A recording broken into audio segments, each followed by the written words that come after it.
Assalamualaikum warahmatullahi wabarakatuh.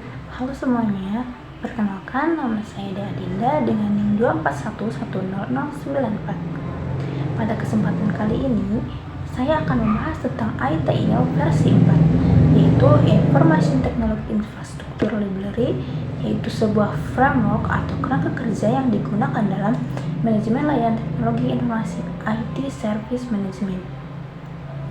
ITIL membantu organisasi dalam mengelola layanan TI secara efektif, efisien, dan selaras dengan tujuan bisnis, sehingga teknologi benar-benar memberikan nilai value bagi pelanggan maupun perusahaan. Dalam video ini, saya akan menjelaskan konsep dasar ITIL secara singkatnya, komponen utama ITIL versi 4, serta contoh penerapannya pada layanan TI modern seperti e-commerce. Tujuannya agar kita memahami bagaimana ITIL dapat membantu meningkatkan kualitas dan kinerja layanan TI di berbagai organisasi. Kita mulai saja. Pertama, kita akan membahas konsep dasar ITIL. ITIL yaitu Information Technology Infrastructure Library adalah kerangka kerja atau framework untuk manajemen layanan TI IT Service Management yang berisi panduan praktik terbaik agar layanan TI berjalan efisien, berkualitas, dan selaras dengan kebutuhan bisnis. Menurut ilmu data, ITIL membantu organisasi mengelola layanan TI agar lebih efisien dan bernilai bagi pengguna. Menurut ITIL Indonesia, ITIL 4 menekankan bahwa seluruh komponen dasar aktivitas TI harus bekerja sama sebagai satu sistem untuk menciptakan nilai value bagi bisnis dan pelanggan. Tujuan utama ITIL yaitu menyelaraskan layanan TI dengan tujuan bisnis organisasi dan meningkatkan efektivitas, kualitas, dan kepuasan pengguna. Yang ketiga yaitu ada memastikan teknologi memberi nilai nyata bagi pelanggan dan perusahaan. Untuk selanjutnya, di sini ada sejarah singkat ITIL, yang dimana ITIL versi 1 dibuat di tahun 1980, yang dikembangkan oleh CCTA atau Central Computer and Telecommunication Agency di Inggris. Tujuan awalnya membuat standar pengelolaan layanan TI agar lebih teratur dan efisien, berisi banyak buku panduan lebih dari 30 volume. Dan untuk ITIL versi 2, yaitu dibuat pada tahun 2000, disederhanakan menjadi dua fokus utama, service support, service delivery. Mulai banyak digunakan oleh perusahaan besar dan lembaga pemerintahan, menjadi fondasi utama best practice di bidang IT Service Management. Untuk ITIL versi 3, yaitu dibuat pada tahun 2007, memperkenalkan konsep service life cycle, yaitu siklus hidup layanan, service strategi, design, transition, operation, dan continual improvement. Fokus pada pengelolaan layanan TI secara menyeluruh dari awal hingga akhir. Nah, untuk ITIL versi 4, yaitu dibuat pada tahun 2019, diluncurkan oleh Axelos untuk menyesuaikan dengan era digital, agile, DevOps, dan cloud. Fokus pada value, CO creation, kolaborasi antar penyedia layanan dan pengguna untuk menciptakan nilai bersama. Lebih fleksibel dan modern dibanding versi sebelum dan sebelumnya.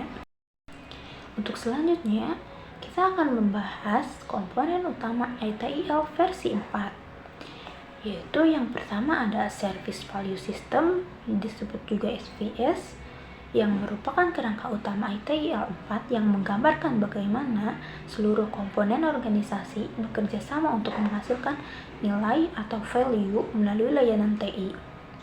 Yang kedua yaitu ada 4 Dimension of Service Management, 4 aspek penting yang memastikan layanan berjalan efektif dan seimbang, yaitu ada organization dan people, struktur dan sumber daya manusia.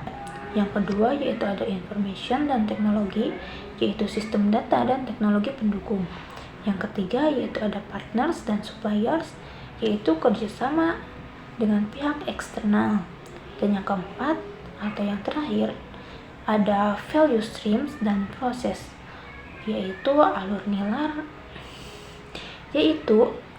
nilai dan proses kerja organisasi. Untuk selanjutnya yaitu adalah contoh layanan IT, penerapan prinsip ITIL V4. Di sini saya memilih aplikasi e-commerce, contohnya yaitu Tokopedia. Aplikasi ini termasuk layanan TI yang menghubungkan penjual dan pembeli secara online dengan fitur transaksi, pengiriman, dan pelayanan pelanggan. Penerapan prinsip ITIL V4-nya yang pertama itu ada focus on value atau fokus pada nilai. Setiap fitur dalam aplikasi harus memberikan manfaat nyata bagi pengguna, seperti kemudahan berbelanja, keamanan transaksi, dan pengiriman cepat. Contoh, fitur gratis ongkir atau garansi pengembalian memberi nilai lebih ke pelanggan. Yang kedua yaitu ada progress iteratively with feedback atau perkembangan secara bertahap dengan umpan balik. Fitur baru diuji coba dulu ke sebagian pengguna, kemudian disempurnakan berdasarkan masukan dari pengguna atau feedback. Contoh, update tampilan atau sistem pembayaran berdasarkan ulasan pengguna. Yang ketiga yaitu ada collaborate and promote visibility, yaitu kolaborasi dan transparansi. Tim IT, marketing, dan logistik harus bekerja secara kolaboratif agar sistem berjalan lancar dan pengguna puas. Contoh, koordinasi antara tim pengirim dan layanan pelanggan agar saat ada kendala paket. Untuk selanjutnya ada mind map ITIL versi 4. Yang pertama di sini ada Service Value System atau SPS, menunjukkan bagaimana semua elemen dan aktivitas organisasi bekerja bersama untuk menciptakan nilai bagi pelanggan. Yang kedua yaitu ada Service Value Chain, rangkaian aktivitas inti seperti plan, desain, deliver, support, dan improve yang menghasilkan layanan berkualitas. Yang ketiga yaitu ada Guiding Principle atau prinsip panduan. Panduan dasar seperti focus on value, collaborate and promote, dan progress iteratively with feedback untuk memastikan layanan berjalan efektif.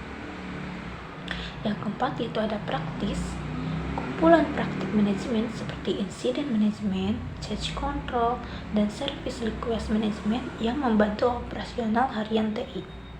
Yang kelima yaitu ada continual improvement, proses berkelanjutan untuk mengevaluasi dan meningkatkan layanan agar tetap relevan. Kesimpulannya, ITIL terus berkembang dari panduan teknis menjadi kerangka global modern yang membantu organisasi menciptakan nilai melalui layanan TI yang efisien dan adaptif. Mungkin itu saja yang dapat saya sampaikan. Terima kasih banyak.